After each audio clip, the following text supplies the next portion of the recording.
हाँ तो ध्यान देवे श्री श्री 108 जितिया पूजा समिति रनटोल भोदली अहाँ तमाम श्रद्धालु भक्त के हार्दिक हार्दिक अभिनंदन करैया और करैत रहत। धन्यवाद। रूपम रिकॉर्डिंग स्टूडियो मधुबनी।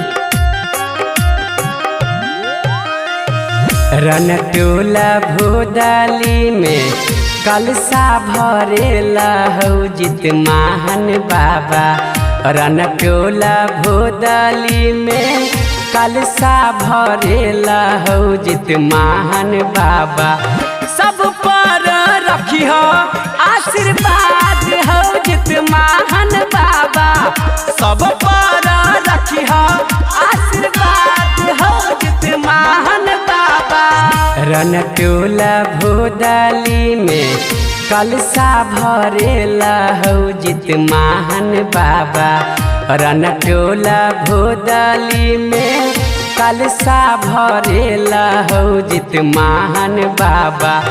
सब पर रखी हो आशीर्वाद हौ जित महान बाबा।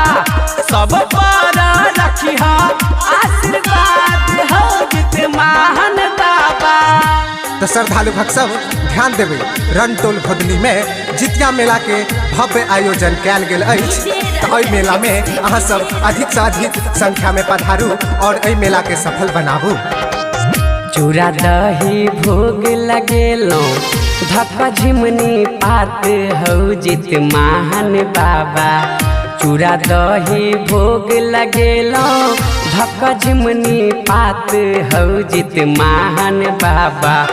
सब पर रखी हो आशीर्वाद हौ जित महान बाबा। सब पर रखी हो आशीर्वाद हौ जित महान बाबा। तो मैं बहिन चाची नानी ध्यान देवे एहि मेला में मीना बाजार से हो लागल छे। आ बच्चा सबके खिलौना के दुकान, झूला और मिठाई के दुकान से हो लागल छे। तो अहाँ सब आओ और एहि मेला के आनंद उठाओ। विनती करै छनि जोर का हाथ हौ जित महान बाबा। विनती करै छ रूपा जोर का हाथ हौ जित महान बाबा। सबके तू दी हो आशीर्वाद हौ जित महान बाबा। सब पर रखी हो आशीर्वाद हौ जित महान बाबा। रूपम रिकॉर्डिंग स्टूडियो मधुबनी।